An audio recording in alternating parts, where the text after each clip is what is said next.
L'air de Barcelone portait le parfum des fleurs d'oranger lorsque je me suis approchée d'Esperanza dans le jardin du parc Güell, 6 mois après ce jour qui a changé nos vies pour toujours. Ses yeux verts brillaient de larmes qu'elle avait appris à verser en silence, et quand j'ai pris son visage entre mes mains, j'ai senti qu'elle tremblait sous mon toucher. « Isabella » a-t-elle murmuré, et dans mon prénom, j'ai entendu des décennies d'amour réprimé, de secrets gardés comme des trésors dangereux. Je ne peux plus faire semblant que ce n'est qu'une amitié. Je l'ai alors embrassée, avec toute l'intensité que j'avais contenue pendant des années de déni. Ses lèvres avaient le goût de confessions non dites et de promesses brisées, mais aussi d'un espoir renouvelé. Quand nous nous sommes séparés, nos cœurs battaient à l'unisson, comme s'ils avaient enfin trouvé leur rythme naturel. « Esperanza » ai-je murmuré contre son front, sentant son souffle se couper. « J'ai toujours su que tu m'aimais, et j'ai toujours eu peur d'admettre que je t'aimais aussi. » Ses mains se sont agrippées à ma robe comme à une bouée de sauvetage, et à cet instant, entourée par l'architecture capricieuse de Gaudí et le coucher de soleil doré de la ville qui nous a vus naître, j'ai su que j'avais pris la bonne décision ce jour-là, à la Sagrada Familia.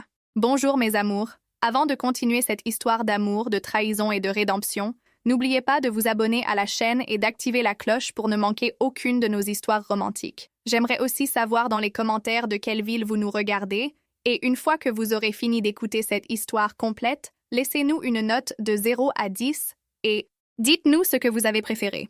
Vos commentaires sont le carburant qui alimente ces histoires. Mais revenons 6 mois en arrière, à ce 15 septembre qui a marqué un avant et un après dans mon existence. Je m'appelle Isabella Cervantes, et pendant 29 ans, j'ai cru connaître la signification de l'amour, de l'amitié et de la loyauté. Je pensais pouvoir distinguer la vérité du mensonge, la dévotion sincère de la trahison déguisée en affection, comme j'avais tort. Le matin de mon mariage s'est levé avec cette lumière dorée typique de Barcelone, qui donne vie même aux pierres les plus anciennes. Depuis la fenêtre de ma chambre à l'hôtel Casa Fuster, je pouvais voir la ville s'éveiller lentement, indifférente au tourbillon d'émotions qui agitait mon cœur. J'avais rêvé de ce jour depuis l'enfance, m'imaginant marcher dans l'allée de la Sagrada Familia, cette cathédrale qui incarne l'éternité pétrifiée, vers l'homme qui serait mon compagnon pour la vie. Diego Montemayor était mon fiancé depuis 3 ans, un homme bon et fiable, architecte-restaurateur. Ce n'était pas l'amour épique dont on lit dans les romans, mais il était stable, prévisible. Et après ma rupture dévastatrice précédente, la stabilité me semblait un cadeau du ciel. Mes parents l'adoraient, et j'avais appris à l'aimer de cet amour tranquille qui grandit lentement, comme les plantes, qui prennent racine profondément. Mais en me regardant dans le miroir en pied, ajustant ma robe en soie catalane ornée de dentelles d'Alicante, qui avait coûté 2 ans d'économie familiale, je ne pouvais ignorer cette étrange sensation dans mon estomac. Ce n'était pas la nervosité d'une mariée, c'était quelque chose de plus profond, plus troublant. « Tu es radieuse, Isa », m'a dit ma mère en ajustant le voile de dentelle qui avait appartenu à ma grand-mère. Ses yeux se sont remplis de larmes de fierté, et pendant un instant, je me suis sentie coupable de l'inquiétude que je ne parvenais pas à chasser. « Ta grand-mère serait si fière de te voir. »« Merci, maman », ai-je murmuré, serrant sa main. La tradition familiale était sacrée chez nous. Nous étions une famille catalane traditionnelle où l'honneur et la loyauté n'étaient pas que des mots, mais des piliers fondamentaux de notre existence. À cet instant, Esperanza est entrée dans la pièce comme une bourrasque d'énergie nerveuse. Ma meilleure amie depuis l'âge de 7 ans, ma confidente, ma sœur d'âme. Elle portait la robe rose pâle que nous avions choisie ensemble, et ses cheveux noirs ondulés étaient recoiffés en un élégant chignon latéral. Mais il y avait quelque chose dans son expression, une tension autour de ses yeux verts qui m'a fait froncer les sourcils. « Ça va, Esperanza ?»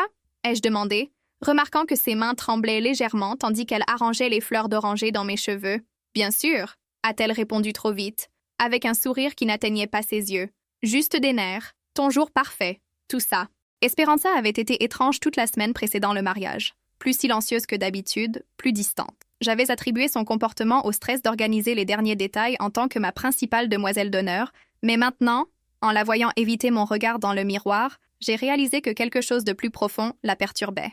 Ma mère est sortie de la pièce pour s'occuper de quelques détails de dernière minute, nous laissant seuls. Le silence s'est étiré entre nous, chargé d'une tension que je ne savais pas interpréter. « Isa » a commencé Esperanza, sa voix à peine un murmure. « As-tu déjà eu l'impression de vivre la mauvaise vie ?» La question m'a prise par surprise. « Que veux-tu dire ?» Elle s'est approchée de la fenêtre, me tournant le dos. Ses épaules semblaient tendues sous la soie de sa robe, et je pouvais voir qu'elle s'enlaçait comme pour se retenir. « Rien.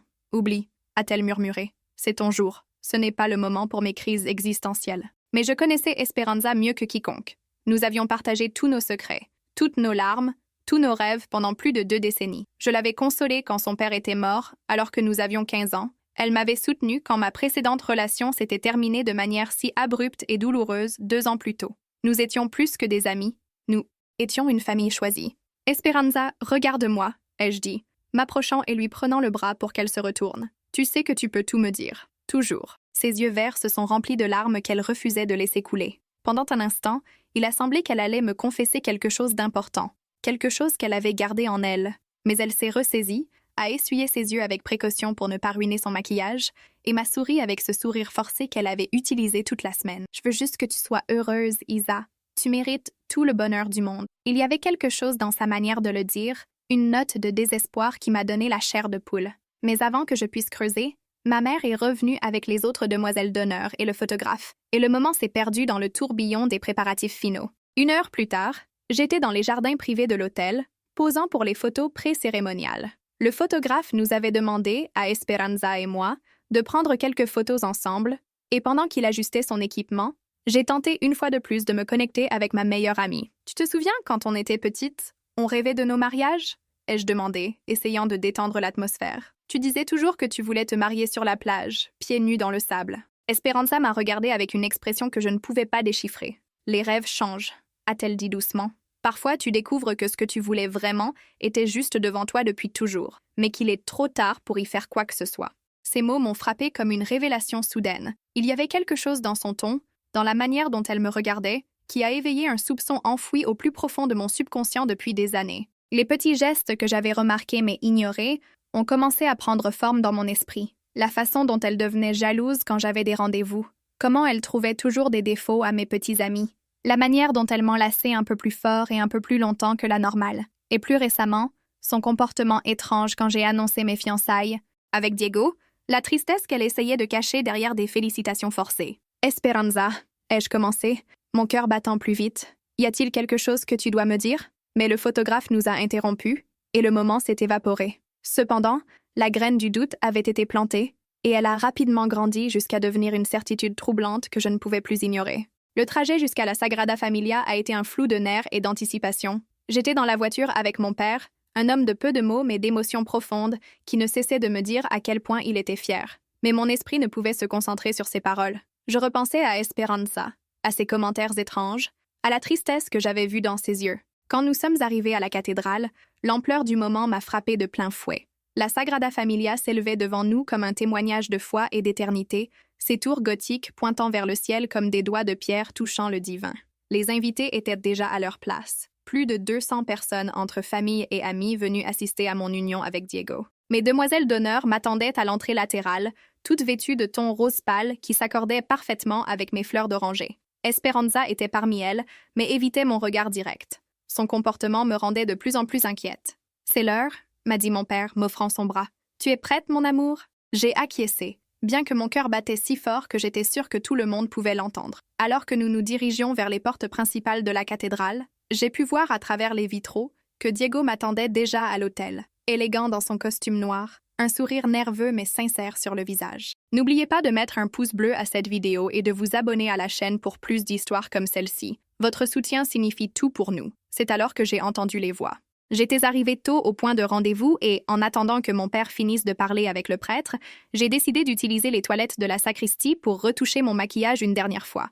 En m'approchant de la porte, j'ai entendu des voix féminines de l'autre côté. L'une d'elles était incontestablement celle d'Esperanza. « Je ne peux plus continuer comme ça », disait-elle d'une voix brisée. « Je ne peux pas rester là, à sourire, pendant qu'elle épouse cet homme. Esperanza, tu dois te calmer », a répondu une autre voix que j'ai reconnue comme celle de ma cousine Carmen. « C'est le jour de son mariage. Tu ne peux pas faire une scène. Je suis amoureuse d'elle depuis que nous avons 17 ans. » La voix d'Esperanza s'est complètement brisée. Sais-tu ce que c'est de voir la personne que tu aimes se préparer à épouser quelqu'un d'autre? Sais-tu ce que c'est de sourire et de faire semblant d'être heureuse alors que tu meurs à l'intérieur? Ma main s'est figée sur la poignée de la porte. Le monde semblait s'être arrêté autour de moi. « Esperanza, s'il te plaît » a tenté de la calmer Carmen. « Non, ne me dis pas de me calmer. J'ai gardé ce secret pendant 12 ans. 12 ans, Carmen. J'ai vu comment elle tombait amoureuse d'autres hommes. J'ai consolé ses cœurs brisés. J'ai fait semblant d'être juste sa meilleure amie alors que chaque fibre de mon être criait que je l'aimais. » Les paroles d'Esperanza résonnaient comme des échos dévastateurs dans mes oreilles. Chaque syllabe était un poignard qui transperçait non seulement mon cœur, mais toute la réalité que je pensais connaître. Et le pire dans tout ça, a-t-elle continué de l'autre côté de la porte. C'est que j'ai ruiné sa relation avec Miguel il y a 2 ans. Je ne pouvais pas supporter de la voir si heureuse avec lui, si amoureuse. Alors je l'ai séduit. L'air s'est échappé de mes poumons comme si quelqu'un m'avait frappé à la poitrine. Miguel, mon ex-petit ami, l'homme avec qui je pensais me marier, celui qui m'a brisé le cœur en m'avouant qu'il avait couché avec une autre femme. Il ne m'a jamais dit qui c'était, juste que c'était une erreur, un moment de faiblesse qu'il ne pouvait se pardonner. Esperanza, non, a murmuré Carmen horrifiée. Je me déteste pour ça, tu sais. Je me déteste tous les jours depuis. Mais je ne pouvais pas la laisser partir. Je ne pouvais pas la voir construire une vie avec lui alors que je l'aimais tellement que ça faisait mal de respirer. Mes jambes ont commencé à trembler. Je me suis appuyée contre le mur de marbre froid de la sacristie, sentant comme si le sol sous mes pieds allait s'ouvrir et m'engloutir tout entière. Tout commençait à prendre sens de la manière la plus cruelle possible. L'insistance d'Esperanza à dire que Miguel n'était pas bon pour moi, sa satisfaction étrange quand nous avons rompu, la manière dont elle m'a consolée après, en m'enlaçant pendant que je pleurais pour un homme qu'elle avait elle-même détruit. Mais maintenant, elle va épouser Diego, a-t-elle continué, et je ne peux pas lui refaire ça. C'est un homme bien. Elle mérite d'être heureuse, même si c'est avec quelqu'un qui ne l'aime pas la moitié autant que moi. Es-tu sûre de ça? A demandé Carmen doucement. Il y a eu un long silence tendu avant qu'Esperanza ne réponde. À quoi sert de l'aimer si je ne peux jamais la voir, si je ne peux jamais lui dire la vérité sans détruire notre amitié? Au moins, en étant sa meilleure amie, je peux être près d'elle. Au moins, je peux faire partie de sa vie. Esperanza, peut-être que tu devrais envisager... Non, l'a-t-elle interrompu fermement. Je vais sourire, je vais marcher dans cette allée, je vais tenir son bouquet pendant la cérémonie, et je vais faire semblant que mon cœur ne saigne pas à chaque vœu qu'elle prononcera. Parce que c'est ce qu'on fait quand on aime vraiment quelqu'un, on veut son bonheur avant le nôtre. J'ai entendu des pas s'approcher de la porte, et je me suis écartée rapidement, mon esprit fonctionnant à toute vitesse. Quand Esperanza et Carmen sont sortis, j'ai réussi à me ressaisir suffisamment pour avoir l'air d'arriver à l'instant. « Isabella » m'a dit Esperanza, et j'ai vu l'effort surhumain qu'elle faisait pour sourire. « Tu es absolument radieuse. » Je l'ai regardée directement dans les yeux, ces yeux verts que je connaissais depuis l'enfance, cherchant un signe de la vérité que je venais d'entendre. Elle était là, cachée sous des couches de jeu d'actrice perfectionnée pendant des années, mais elle était là. L'amour, la douleur, le désespoir, la résignation. « Merci », ai-je réussi à dire, ma voix étonnamment stable. « Ça va? Tu as l'air un peu pâle. »« Je vais parfaitement bien », a-t-elle menti avec la même aisance qu'elle avait menti pendant des années. « Juste nerveuse pour toi. C'est un jour très important. » À cet instant, mon père est apparu à mes côtés, rayonnant de fierté paternelle. « C'est l'heure, mon amour. Ton futur mari t'attend. » Alors que nous marchions vers les portes principales de la cathédrale, mon esprit était un tourbillon d'émotions contradictoires. Colère, trahison, douleur, mais aussi compréhension, compassion. Pendant des années, j'avais remarqué les signes, les petits gestes qui prenaient maintenant un sens complètement différent. Les souvenirs se sont bousculés dans ma mémoire comme une avalanche. Esperanza, toujours disponible quand je rompais avec quelqu'un. Ces étreintes qui duraient un peu plus longtemps que la normale. La façon dont elle me regardait quand elle pensait que je ne le voyais pas. Sa résistance subtile mais constante à chaque homme qui entrait dans ma vie. Et Miguel, pauvre Miguel, qui m'avait supplié de lui pardonner avec des larmes dans les yeux, insistant sur le fait que c'était une erreur terrible, qu'il ne comprenait pas ce qui s'était passé. Maintenant, je savais exactement ce qui s'était passé. Esperanza avait utilisé sa connaissance intime de lui, de ses insécurités et faiblesses que je lui avais confiées dans des moments de frustration, pour le séduire et l'éloigner de moi.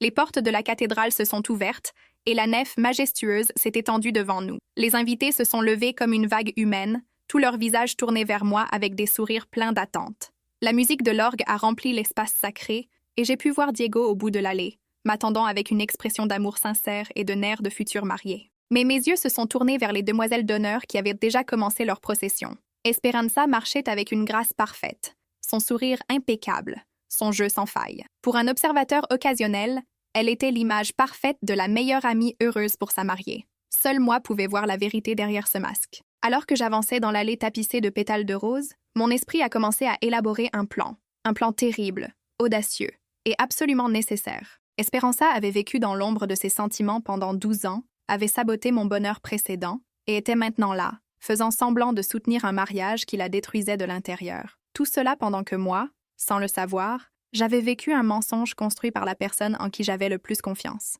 Mais il y avait autre chose, quelque chose qui m'a prise par surprise alors que je traitais toutes ces informations. Une reconnaissance inconfortable et troublante de mes propres sentiments. Pourquoi n'avais-je jamais pu aimer complètement un homme? Pourquoi comparais-je toujours mes petits amis à Esperanza, les trouvant insuffisants face à son intelligence, son humour, sa compréhension intuitive de qui j'étais vraiment. Pourquoi ma relation la plus intime et satisfaisante était-elle avec ma meilleure amie, et non avec les hommes dont j'étais censée être amoureuse? Les pièces du puzzle ont commencé à s'assembler d'une manière qui m'effrayait et m'excitait à la fois.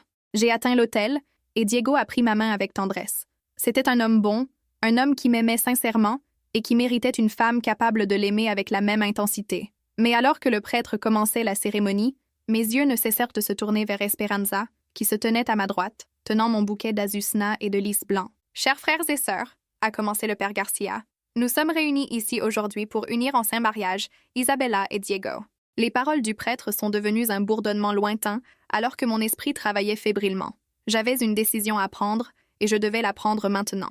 Je pouvais aller jusqu'au bout de la cérémonie, épouser Diego et vivre le reste de ma vie en sachant la vérité sans rien faire à ce sujet. Je pouvais confronter Esperanza après, en privé, et gérer les conséquences de sa trahison sans créer un scandale public. Ou je pouvais faire quelque chose que personne n'attendait, quelque chose qui changerait nos vies pour toujours. Si quelqu'un ici présent connaît une raison pour laquelle ces deux personnes ne pourraient pas s'unir en saint mariage, a continué le père Garcia avec la formalité traditionnelle, qu'il parle maintenant ou se taise à jamais. Le silence s'est étendu dans la cathédrale, comme toujours à ce moment de la cérémonie. Personne ne s'attendait à ce que quelqu'un parle vraiment. Ce n'était qu'une formalité, une tradition. Mais j'ai parlé. J'ai quelque chose à dire, ai-je déclaré, ma voix claire et ferme résonnant dans l'espace sacré. Un murmure de choc a parcouru l'assemblée. Diego m'a regardé avec confusion et une alarme croissante. Le père Garcia a cligné des yeux, visiblement déconcerté par cette déviation du scénario. « Isabella, qu'est-ce que tu fais ?»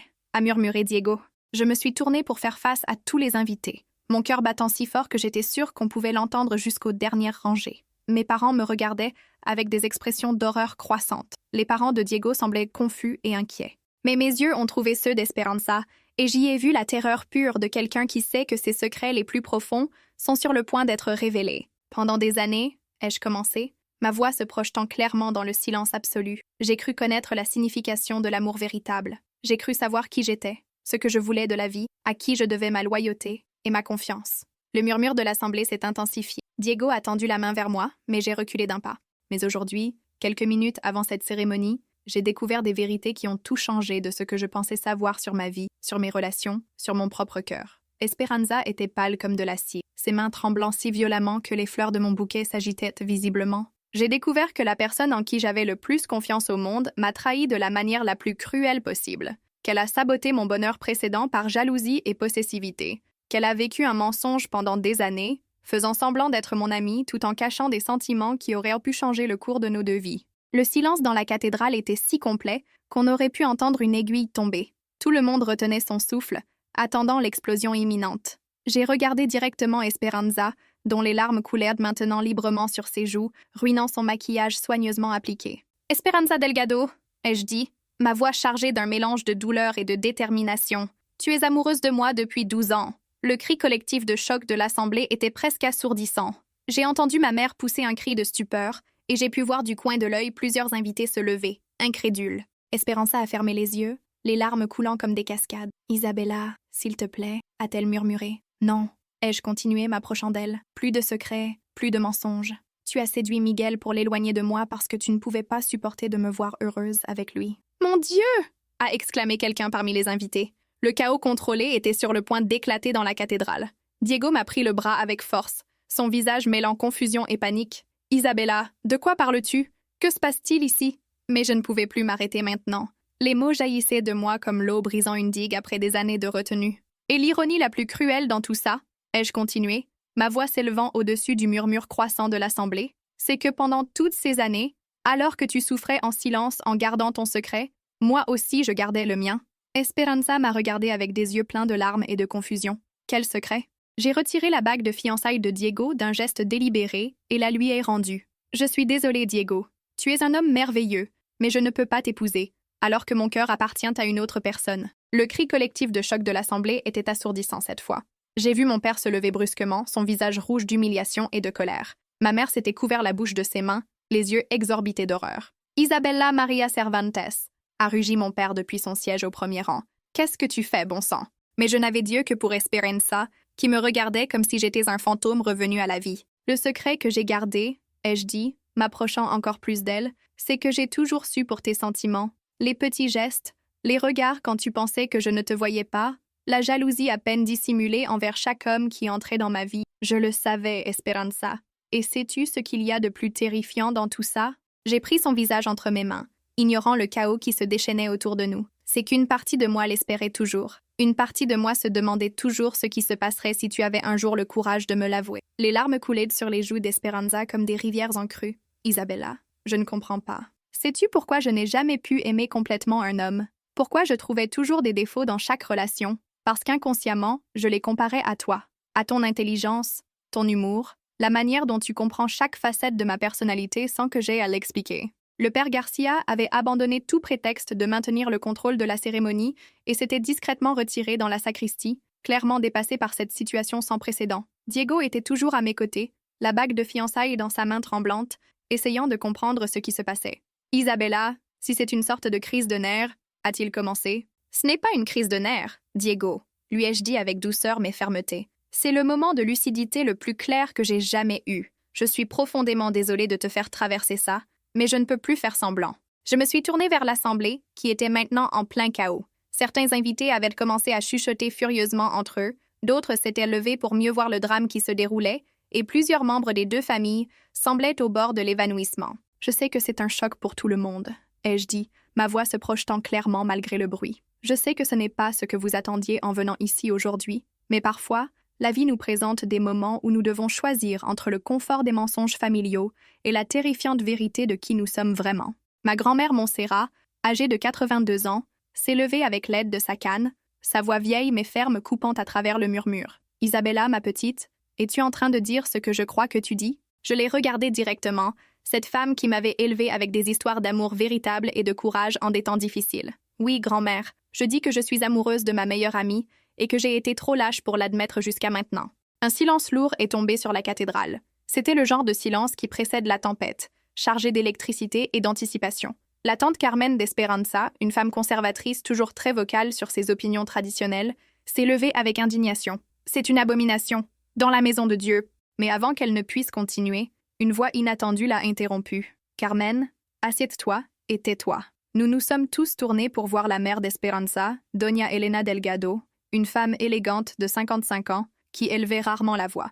Elle s'était levée et regardait directement sa fille avec une expression que je ne pouvais pas déchiffrer. « maman », a murmuré Esperanza, sa voix brisée par la peur. Doña Elena a marché lentement dans l'allée latérale jusqu'à nous rejoindre. Le silence était si complet qu'on pouvait entendre ses talons résonner sur le marbre de la cathédrale. « Esperanza Maria », a-t-elle dit, se tenant devant sa fille. « Est-ce vrai ce qu'Isabelle a dit? » Esperanza a fermé les yeux, vaincue. « Oui, maman, c'est vrai. J'attendais le cri, la réprimande, le drame supplémentaire. Au lieu de cela, Doña Elena a fait quelque chose de complètement inattendu. Elle a enlacé sa fille. « Ma petite fille idiote », a-t-elle murmuré contre ses cheveux. « Pourquoi ne me l'as-tu jamais dit? » Ce moment était si intime et surprenant que plusieurs invités ont commencé à pleurer. Même au milieu du chaos, il y avait quelque chose de profondément émouvant à voir, une mère accepter inconditionnellement sa fille. « J'avais peur », a sangloté Esperanza dans les bras de sa mère. « J'avais peur que tu me détestes, que tu me rejettes. »« Ah, tu es ma fille », a dit Doña Elena fermement. « Ton bonheur est la seule chose qui m'importe. » Mais mon père, lui, ne partageait clairement pas ses sentiments. Il s'était frayé un chemin jusqu'à l'hôtel, son visage un masque de fureur et d'humiliation. « Isabella », a-t-il rugi, « tu as déshonoré notre famille, tu as transformé ton mariage en cirque, tu as humilié un homme bon, et maintenant tu viens nous parler de ces idées ridicules. »« Ce ne sont pas des idées ridicules, papa, » ai-je répondu, lui faisant face avec un courage que je ne savais pas posséder. « C'est de l'amour, et si tu ne peux pas l'accepter, alors peut-être que c'est toi qui as un problème. » La gifle a résonné dans toute la cathédrale comme un coup de tonnerre. Ma joue brûlait, mais je n'ai pas bougé, je n'ai pas détourné le regard de ses yeux furieux. « Roberto », la voix de ma mère a tranché l'air comme une lame. « Ne touche plus jamais ma fille. » Mon père s'est tourné vers elle, surpris. Ma mère, Maria José, avait toujours été l'épouse obéissante, celle qui maintenait la paix familiale à tout prix. Mais maintenant, elle s'était levée, et il y avait quelque chose dans sa posture que je n'avais jamais vu auparavant. « Notre fille vient de trouver le courage d'être honnête sur qui elle est vraiment, » a continué ma mère, sa voix tremblante mais ferme. « Et ta première réaction est de la frapper? Quel genre de père es-tu? C'est une honte pour la famille, » a crié mon père. « Non, » a interrompu une nouvelle voix. Une honte serait de forcer notre fille à vivre un mensonge pour le reste de sa vie. Nous nous sommes tous tournés pour voir mon frère aîné, Carlos, qui était resté silencieux jusqu'à présent. Il s'est approché et s'est placé à mes côtés, un geste de solidarité que je n'attendais pas. J'ai vu comment tu étais avec chaque petite amie, Isa, m'a-t-il dit doucement. Il manquait toujours quelque chose. Quelque chose n'allait jamais. Maintenant, je comprends pourquoi. Diego, qui avait tout traité en silence, a enfin parlé. Sa voix était calme, mais je pouvais détecter la douleur sous-jacente. Isabella, m'as-tu jamais aimé, ou essayais-tu juste de te convaincre que tu pourrais le faire? La question m'a brisé le cœur parce que je connaissais la réponse, et il méritait de l'entendre. Je t'aimais, Diego. Je te respectais, je t'admirais. Je pensais que ça pourrait devenir de l'amour avec le temps. Mais non, je ne t'ai jamais aimé comme tu mérites d'être aimé. Il a acquiescé lentement, la douleur évidente dans ses yeux, mais aussi, étonnamment, quelque chose qui semblait être de la compréhension. Au moins, maintenant je le sais, a-t-il murmuré. Au moins, je n'ai pas perdu des années de ma vie avec quelqu'un dont le cœur n'aurait jamais pu être entièrement à moi. Il s'est tourné vers Esperanza, qui l'observait avec une expression coupable. Et toi, lui a-t-il dit, as-tu vraiment saboté sa relation précédente? Esperanza a hoché la tête misérablement.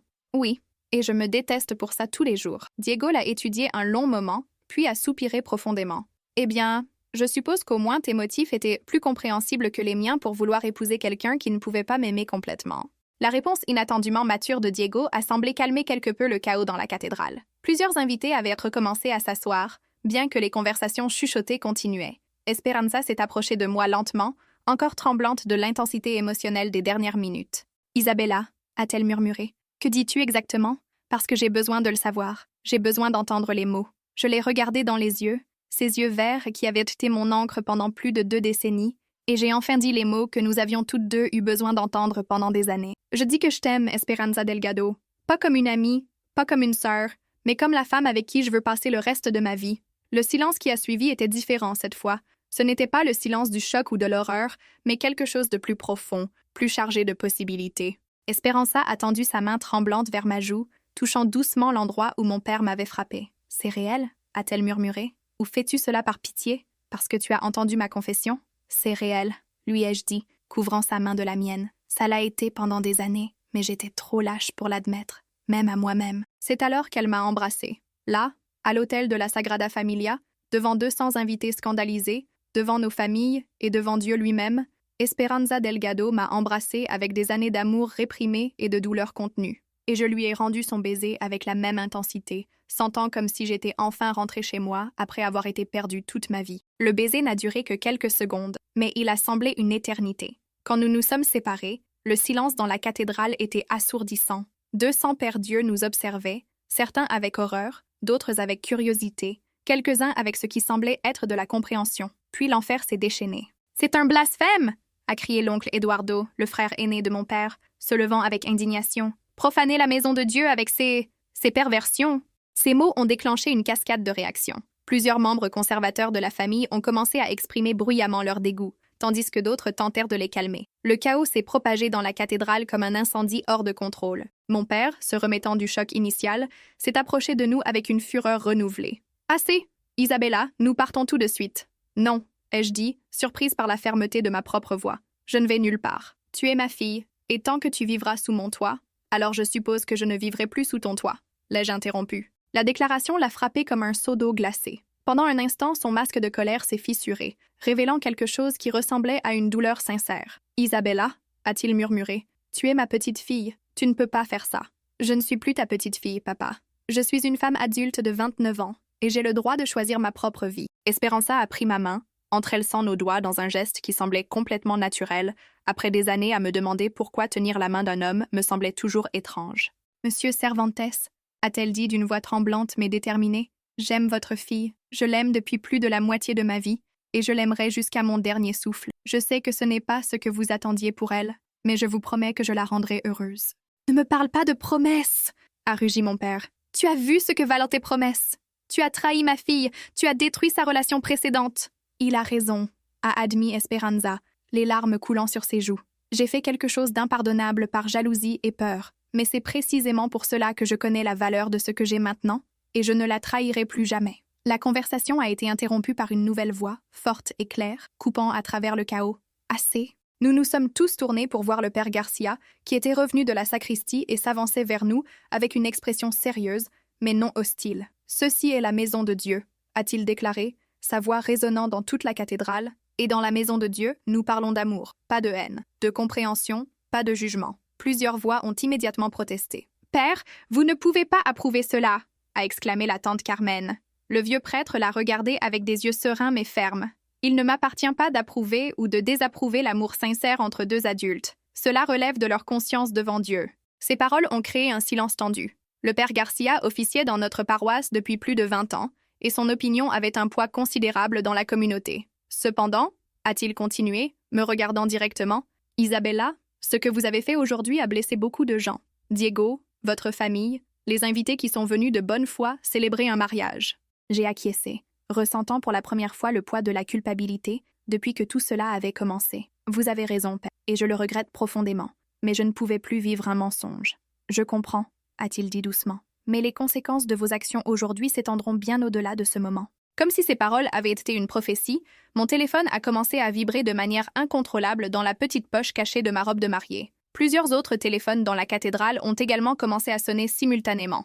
Carlos, mon frère, a vérifié son téléphone et son visage a pâli. « Isabella » a-t-il murmuré, « je crois qu'on a un problème. »« Quel genre de problème ? » « Quelqu'un a diffusé ça en direct sur les réseaux sociaux, » a-t-il dit, me montrant l'écran. « C'est partout. Scandale mariage Barcelone est en tendance sur Twitter. » L'horreur s'est répandue en moi comme de la glace dans les veines. J'avais été si impulsive, si prise dans l'émotion du moment, que je n'avais pas considéré que nous vivions à l'ère des smartphones et des réseaux sociaux. « Qui ?» ai-je demandé, bien qu'une partie de moi le savait déjà. « La cousine Lucia !»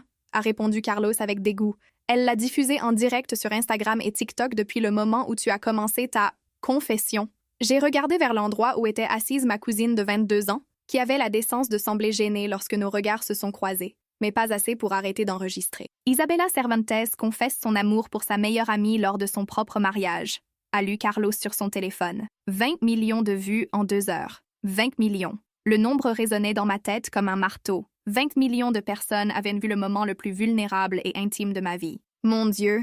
a murmuré Esperanza, vérifiant son propre téléphone. « Mes collègues de travail, mes clients, tout le monde le partage. » La réalité de ce que nous avions fait a commencé à nous frapper comme des vagues successives. Esperanza travaillait comme graphiste pour des entreprises conservatrices. J'étais professeure dans une école catholique privée. Nous vivions toutes deux dans une société qui, bien qu'ayant beaucoup progressé, comptait encore des secteurs profondément traditionnels. « Ils vont me virer », a murmuré Esperanza, la panique commençant à percer dans sa voix. « Mon patron est ultra-conservateur. Dès qu'il verra ça, et je vais perdre mon travail à l'école », ai-je admis, sentant comme si le sol s'effondrait sous mes pieds. Diego, qui était resté silencieux pendant la majeure partie du chaos, s'est approché de nous. Son expression était complexe, un mélange de douleur, de compréhension et de ce qui semblait être une véritable inquiétude. « Isabella » a-t-il dit doucement, « je sais que ce qui s'est passé entre nous est terminé, mais ça ne veut pas dire que je veux te voir détruire ta vie. Avez-vous pensé aux conséquences réelles de tout cela ?» Il avait raison, bien sûr. Dans l'intensité émotionnelle du moment, j'avais agi par pur instinct, sans considérer les ramifications pratiques. Maintenant, face à la réalité virale de notre confession publique, les implications étaient écrasantes. Mon téléphone a sonné avec un appel. Le nom à l'écran a fait sombrer mon estomac. Directrice Martinez, Collège San Rafael. « Isabella ?» La voix de la directrice semblait tendue même à travers le téléphone. « Est-ce vrai ce que je vois sur les réseaux sociaux ?»« Directrice, je peux expliquer. J'ai besoin de vous voir dans mon bureau lundi matin à la 1e heure. » m'a-t-elle interrompu. « Et je vous suggère de venir avec un avocat. » La ligne s'est coupée, me laissant avec le téléphone en main et une sensation de nausée croissante. Le téléphone d'Esperanza a également commencé à sonner. Son patron, exactement comme elle l'avait prédit. « Esperanza !» La voix rauque de son supérieur pouvait être entendue même de là où j'étais. « Qu'est-ce qui se passe, bon sang? J'ai des clients qui m'appellent pour demander si notre entreprise soutient ces comportements. Il faut que je vous voie tout de suite. Monsieur Vega, je suis en plein milieu de... Je me fiche de savoir où vous êtes. Soit vous venez maintenant, soit ne vous donnez pas la peine de venir lundi. » Quand elle a raccroché, Esperanza m'a regardé avec des yeux pleins de larmes et de panique. « Isabella, qu'avons-nous fait ?» Pour la première fois depuis que ce drame avait commencé, j'ai commencé à remettre en question mes actions. L'adrénaline du moment s'estompait, et à sa place arrivait la froide réalité des conséquences. Ma mère s'est approchée de nous, son visage pâle mais déterminé. « Les filles, » a-t-elle dit doucement, « vous devez partir d'ici. Maintenant, il y a des journalistes qui arrivent à l'extérieur de la cathédrale. » Comme si ces paroles avaient en été un signal, nous avons entendu le bruit croissant venant de l'extérieur, des voix criant des questions, le clic constant des appareils photo, le bourdonnement des drones des médias. Madame Cervantes a raison, est intervenu Diego de manière inattendue. Je vais distraire les médias en sortant par l'entrée principale. Vous pouvez vous échapper par la porte latérale qui donne sur le cloître. Je l'ai regardé avec surprise. Pourquoi ferais-tu ça pour nous? Il a souri tristement. Parce que malgré tout, je voulais vraiment ton bonheur, Isabella. Et si c'est ce qui te rend heureuse, alors tu mérites une chance de l'essayer sans être dévorée par les vautours des médias. La générosité inattendue de Diego m'a brisé le cœur d'une manière différente. J'avais blessé un homme véritablement bon, et il essayait encore de me protéger. Diego, je suis tellement désolée. Je sais, m'a-t-il interrompu doucement. Et un jour, je pourrai probablement te pardonner complètement. Mais pour l'instant, concentre-toi sur survivre à ce qui vient. Le père Garcia s'est approché de nous, parlant à voix basse et urgente. « Je connais un endroit où vous pouvez rester », a-t-il dit. « La maison de retraite à Montserrat. La mère supérieure est une amie de la famille, et les montagnes vous offriront un peu d'intimité pendant que vous décidez quoi faire. » Esperanza et moi nous sommes regardés. En l'espace de quelques heures, nous étions passés de garder des secrets pendant des années à des confessions publiques virales. Maintenant, nous faisions face à la perte de nos emplois, au rejet de nos familles et à l'examen minutieux de millions d'inconnus sur Internet. Mais quand j'ai pris sa main, quand j'ai senti la chaleur familière de son toucher, j'ai su que pour la première fois de ma vie, j'étais exactement là où je devais être. « Tu es avec moi ?» lui ai-je demandé. « Jusqu'au bout », a-t-elle répondu sans hésiter. Alors que nous nous préparions à nous échapper de la cathédrale par la porte arrière, mon père m'a arrêté d'une main sur mon épaule. « Isabella », a-t-il dit, sa voix plus douce qu'elle ne l'avait été tout l'après-midi. « J'espère que tu sais ce que tu fais, parce que le chemin que tu as choisi ne sera pas facile. » Je l'ai regardé dans les yeux, voyant pour la première fois non seulement la colère, mais aussi une véritable peur pour mon bien-être. « Je le sais, papa, mais je préfère un chemin difficile qui est vrai à un chemin facile qui est un mensonge. » Il a acquiescé lentement, et pendant un instant, j'ai cru voir une lueur de compréhension dans ses yeux. Esperanza et moi avons couru vers les montagnes de Montserrat, laissant derrière nous le chaos de la cathédrale, nos familles divisées et nos vies d'avant. Mais nous laissions aussi derrière nous des années de secrets, de mensonges et de cœurs brisés. La tempête que nous avions déclenchée ne faisait que commencer. Les montagnes de Montserrat se dressaient devant nous comme des géants de pierre, leurs formes capricieuses se découpant contre le ciel orangé du coucher de soleil. Le monastère bénédictin, avec ses murs de pierre centenaires, promettait le refuge dont nous avions désespérément besoin. Mais même dans ce lieu sacré, nous ne pouvions échapper à la tempête que nous avions déclenchée. La mère supérieure, sœur Magdalena, une femme de 60 ans aux yeux compatissants mais pénétrants, nous a accueillis sans poser de questions. Le père Garcia avait appelé avant notre arrivée, expliquant la situation en termes généraux. « Vous pouvez rester aussi longtemps que nécessaire », nous a-t-elle dit en nous guidant vers une chambre simple mais confortable. « Ici, vous trouverez la paix pour réfléchir à vos décisions. » Cette première nuit à Montserrat a été la plus longue de ma vie. Esperanza et moi nous sommes assises sur le petit lit simple, toujours vêtus de nos robes de la noce interrompues, essayant de comprendre l'ampleur de ce qui s'était passé. « Isabella » a murmuré Esperanza dans l'obscurité. « Penses-tu que nous avons fait le bon choix ?» C'était la question que j'avais évitée depuis que nous avions quitté Barcelone. Dans l'adrénaline du moment, tout semblait si clair, si nécessaire. Mais maintenant, dans le silence des montagnes, les doutes s'infiltraient comme de l'eau à travers des fissures. « Je ne sais pas », ai-je admis finalement. Tout ce que je sais, c'est que je ne pouvais plus vivre un mensonge. Mon téléphone, que j'avais mis en mode silencieux, vibrait avec des dizaines de notifications. Contre mon meilleur jugement, je l'ai vérifié. Les messages étaient un mélange dévastateur de soutien et de condamnation. Ma meilleure amie de l'université, Isa, je suis fière de ton courage. L'amour, c'est l'amour. Un collègue de travail, je n'arrive pas à croire que tu aies détruit une famille pour tes perversions. Ma cousine de Madrid, comment as-tu pu faire ça à ce pauvre homme? Une ancienne élève, professeur Cervantes, vous m'avez inspiré à être authentique. Merci de nous montrer que c'est possible. Mais le message qui m'a brisé le cœur venait de Diego. Isabella, les médias campent devant mon appartement. Ils ont harcelé mes parents toute la nuit. Ma mère a eu une crise d'angoisse et est à l'hôpital. Était-ce ce que tu voulais?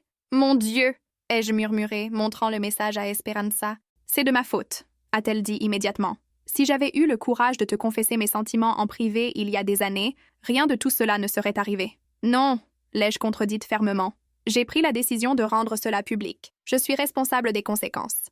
Les 3 jours suivants ont été un enfer de messages d'insultes sur les réseaux sociaux, d'appels manqués et d'une couverture médiatique implacable. Les émissions de télévision débattèrent de notre cas avec des experts qui ne nous avaient jamais rencontrés. Les journaux spéculaient sur notre relation secrète avec des titres sensationnalistes. Le 4e jour, j'ai reçu l'appel que je redoutais. Isabella, la voix de la directrice Martinez semblait fatiguée et tendue. Le conseil d'administration s'est réuni hier soir. Ils ont décidé de mettre fin à votre contrat pour conduite inappropriée et atteinte à la réputation de l'institution. Directrice. J'ai été une bonne professeure pendant 5 ans. Cela n'est pas en question, m'a-t-elle interrompu. Mais nous avons des parents qui retirent leurs enfants de l'école, des menaces de couper les dons, des manifestations qui s'organisent. La pression est trop forte. Quand j'ai raccroché, Esperanza m'a enlacée pendant que je pleurais pour la première fois depuis que ce cauchemar avait commencé. Mon travail était ma vie. Ai-je sangloté contre son épaule. Ces enfants, je les adorais. Je sais, mon amour, je sais, a-t-elle murmuré, caressant mes cheveux. Nous trouverons une solution. Mais 2 heures plus tard, Esperanza a reçu son propre appel dévastateur. Son patron ne l'avait pas seulement licenciée, il envisageait aussi de la poursuivre pour atteinte à la réputation de l'entreprise. Cette nuit-là, assise dans le petit jardin du monastère sous un ciel étoilé, nous avons affronté la dure réalité de notre situation. Nous avons perdu nos emplois, a dit Esperanza d'une voix creuse. Nos familles sont divisées. Nous sommes la risée de tout le pays, et nous serons probablement poursuivis en justice, ai-je ajouté. Isabella, elle a pris mes mains, ses yeux verts brillants de larmes contenues. Regrettes-tu? La question m'a frappé comme un coup de poing. J'ai regardé son visage, éclairé par la lumière de la lune, et pendant un instant terrible, j'ai hésité. Toutes les conséquences, toute la douleur que nous avions causée, toutes les vies que nous avions bouleversées. Parfois, ai-je admis finalement, et j'ai vu quelque chose se briser dans ses yeux. Parfois, je regrette la manière dont je l'ai fait, le moment que j'ai choisi, les dommages collatéraux. Esperanza a lâché mes mains et s'est légèrement écartée. Mais, ai-je continué, me rapprochant à nouveau d'elle, je ne regrette jamais de t'avoir choisi, je ne regrette jamais d'avoir enfin été honnête sur qui je suis et qui j'aime. Le soulagement sur son visage était visible, mais je pouvais aussi voir la peur qui s'était installée au plus profond de ses yeux. « Et si nous ne pouvons pas surmonter ça ?» a-t-elle murmuré. « Et si le monde extérieur est trop cruel ?» C'est à ce moment que mon téléphone a sonné. Le numéro était inconnu, mais quelque chose m'a poussé à répondre. « Isabella Cervantes? Oui, qui est-ce? Je suis Carmen Ruiz, productrice de documentaires. J'ai suivi votre histoire et j'aimerais vous offrir une opportunité. » Ma première réaction a été de raccrocher. Les médias avaient été impitoyables avec nous, mais quelque chose dans son ton m'a fait hésiter. Quel genre d'opportunité? Je produis une série documentaire sur l'amour authentique au 21e siècle. Des histoires vraies de personnes qui ont tout risqué pour la vérité. Votre histoire est puissante, Isabella, et je pense qu'elle pourrait inspirer d'autres personnes qui luttent avec des décisions similaires. Nous ne sommes pas intéressés par plus d'exposition médiatique, ai-je répondu fermement. Je comprends, a-t-elle dit patiemment, mais considérez ceci. Vous avez perdu le contrôle de votre récit. D'autres racontent votre histoire, vous définissent, vous jugent. Cela vous donnerait l'opportunité de parler pour vous-même, de montrer la vérité derrière les titres sensationnalistes. Après avoir raccroché, Esperanza et moi avons passé des heures à débattre de l'offre. Était-ce une autre forme d'exploitation ou vraiment une chance de reprendre un peu de contrôle sur nos vies brisées? Le 5e jour, j'ai reçu un message qui a tout changé. C'était de l'une de mes anciennes élèves, Maria, âgée de 17 ans. « Professeur Cervantes, je sais que je ne devrais probablement pas vous contacter, mais j'ai besoin de vous dire quelque chose. J'ai lutté avec mon identité pendant des années, me sentant brisée, comme si quelque chose n'allait pas chez moi parce que je n'étais pas attirée par les garçons comme mes amis. Votre courage m'a donné la force d'être enfin honnête avec moi-même et avec ma famille. Mes parents ne l'ont pas compris au début, mais quand je leur ai dit que vous m'aviez inspirée à être authentique, ils ont commencé à écouter. Merci de m'avoir montré qu'il est possible d'être courageuse. Je sais que vous avez beaucoup perdu, mais je veux que vous sachiez que vous avez aussi beaucoup donné. Vous avez sauvé ma vie. » J'ai pleuré pendant 20 minutes après avoir lu ce message. Esperanza, qui m'observait avec une inquiétude croissante, m'a enlacée pendant que je tremblais de sanglots. « Qu'est-ce qu'il dit ?» a-t-elle demandé doucement. Je lui ai lu le message, et quand j'ai fini, nous pleurions toutes les deux. « Une vie », a murmuré Esperanza. Nous avons aidé à sauver au moins une vie. Cette nuit-là, en marchant sur les sentiers de montagne qui entouraient le monastère, quelque chose a changé en moi. La colère, l'auto-apolitique et les regrets ont commencé à se transformer en quelque chose de différent. De la détermination. « Esperanza », ai-je dit, m'arrêtant pour lui faire face sous les étoiles. Et si toute cette douleur, toute cette perte, n'était pas vaine? Et si notre moment de folie dans cette cathédrale pouvait vraiment aider d'autres personnes? À quoi penses-tu? La productrice a raison. Nous avons perdu le contrôle de notre histoire, mais nous pouvons encore le reprendre. Nous pouvons encore décider comment cela se termine. J'ai pris son visage entre mes mains, comme je l'avais fait cette première nuit où je l'ai embrassé au parc Güell, mais cette fois avec une clarté différente. « Je t'aime », lui ai-je dit. Et peut-être que nous avons perdu nos emplois, peut-être que nos familles ont besoin de temps, peut-être que le monde nous juge, mais nous avons encore quelque chose que la plupart des gens ne trouvent jamais, un amour véritable, authentique, et le courage de le défendre. Isabella, Marions-nous, ai-je dit soudainement, me surprenant moi-même avec cette déclaration. Quoi? Ici, à Montserrat. Faisons ce que nous aurions dû faire il y a des années. Marions-nous pour les bonnes raisons cette fois. Esperanza m'a regardé comme si j'avais perdu la tête. Isabella, es-tu complètement folle? Nous ne pouvons pas nous marier. Nous venons de détruire un mariage il y a moins d'une semaine. Exactement, ai-je souri, ressentant une euphorie que je n'avais pas connue depuis des jours. Nous n'avons plus rien à perdre. Pourquoi ne pas tout miser sur l'amour? N'oubliez pas de mettre un pouce bleu à cette vidéo et de vous abonner à la chaîne pour voir comment cette incroyable histoire d'amour et de courage se termine. Esperanza m'a regardé comme si je venais de proposer quelque chose de complètement impossible, ce qui, je l'admets, était exactement ce que j'avais fait. Isabella, es-tu en train de me demander de t'épouser sur une montagne après que nous venons de traumatiser la moitié de Barcelone? Oui, ai-je répondu sans hésiter. Exactement ça. Elle a éclaté de rire. Un rire qui a commencé par de l'incrédulité, mais s'est transformé en quelque chose de plus profond, plus libérateur. C'était la première fois que je l'entendais rire sincèrement depuis cette confession dévastatrice dans la sacristie. « Tu es complètement folle », a-t-elle dit, mais il y avait de l'amour dans ses yeux quand elle l'a dit. « Folle de toi », ai-je confirmé, l'embrassant doucement. « Esperanza, nous avons passé des années à vivre nos vies selon les attentes des autres. Mon père voulait que j'épouse un homme respectable. Ta famille s'attendait à ce que tu sois l'éternel célibataire qui s'occuperait de tout le monde. La société avait des plans pour nous qui n'incluaient jamais nos propres rêves. J'ai pris ses mains dans les miennes, ressentant la chaleur familière de son toucher. Mais pour la première fois de nos vies, nous sommes totalement libres. Nous n'avons plus d'emploi à protéger, plus de réputation à maintenir, plus rien à perdre parce que nous avons déjà tout perdu. Isabella, alors marions-nous pour un amour pur, sans compromis, sans attente familiale, sans pression sociale. Juste toi, moi et Dieu. Sœur Magdalena, qui était apparue silencieusement sur le sentier comme savent le faire les religieuses expérimentées, nous a interrompus avec un sourire doux. « Pardon, mais je n'ai pas pu m'empêcher d'entendre », a-t-elle dit, les yeux brillants d'amusement. « Envisagez-vous une cérémonie religieuse ici à Montserrat ?» Esperanza et moi nous sommes regardés, surprises d'avoir été découvertes. « Mère supérieure, ai-je commencé, je sais que cela doit sembler. Comme deux femmes qui ont enfin trouvé le courage d'être authentiques, m'a-t-elle interrompu doucement. Isabella, cela fait 40 ans que je suis dans ce monastère, et j'ai appris à reconnaître l'amour véritable quand je le vois. Mais l'Église, a murmuré Esperanza. L'Église officielle a ses règles, a admis sœur Magdalena, mais Dieu a ses propres façons de bénir l'amour authentique. Nous pourrions organiser une cérémonie d'engagement, une bénédiction de votre union devant Dieu, même si elle n'est pas reconnue légalement. Mon cœur a bondi. Feriez-vous cela pour nous? Ma petite, j'ai vu trop de haine déguisée en religion dans ma vie.